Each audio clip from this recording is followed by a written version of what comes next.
আসসালামু আলাইকুম। সবাইকে স্বাগতম আমার চ্যানেলে নতুন আরও একটি ভিডিও দেখার জন্য।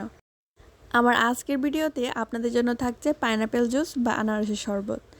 এই শরবতটা কিন্তু অনেক বেশি রিফ্রেশিং, আশা করি আপনাদের সবার অনেক ভালো লাগবে। চলুন তাহলে দেখে নেওয়া যাক।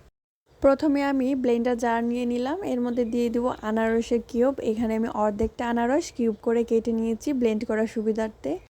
এর মধ্যে দিয়ে দিব 3 টেবিল চামচ পরিমাণে চিনি। আনারসটা যদি টক হয় সেক্ষেত্রে চিনিটা একটু বেশি ব্যবহার করতে হবে। আর দিয়ে দিব বিট লবণ। এখানে আপনারা চাইলে সাধারণ লবণটা ব্যবহার করতে পারেন, তবে বিট লবণটা কিন্তু অন্যরকম একটা টেস্ট এনে দিবে। এরপর দিয়ে দিব পানি প্রায় 1.5 গ্লাসের মতো, দিয়ে ব্লেন্ডারের জারের মুখটা বন্ধ করে এটাকে ব্লেন্ড করে নিব কিছুক্ষণ। এই আনারসটা কিন্তু এমনি নরম একটা ফল, এই জন্য এটাকে খুব বেশি ব্লেন্ড করার প্রয়োজন হয় না। এই তো এটাকে ব্লেন্ড করা হয়ে গিয়েছে, দেখুন কতটা স্মুথ হয়েছে। এখানে কিন্তু অবশ্যই পানির পরিমাণটা একটু বেশি ব্যবহার করতে হবে। এবার আমি একটা ছাঁকনির সাহায্যে ছেঁকে নিব।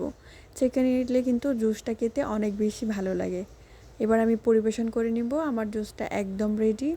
এখানে অর্ধেকটা আনারস দিয়ে আমার প্রায় 3 গ্লাসের মতো জুস হয়েছিল। আশা করি আমার আজকের রেসিপিটা আপনাদের অনেক বেশি ভালো লেগেছে। যদি ভালো লেগে থাকে লাইক কমেন্ট শেয়ার করে পাশে থাকবেন। এটার টেস্টটা আরও বাড়ানোর জন্য আমি কয়েকটা আইস কিউব দিয়ে দিব। আজকের ভিডিওটা এখানেই শেষ করছি। আল্লাহ হাফেজ।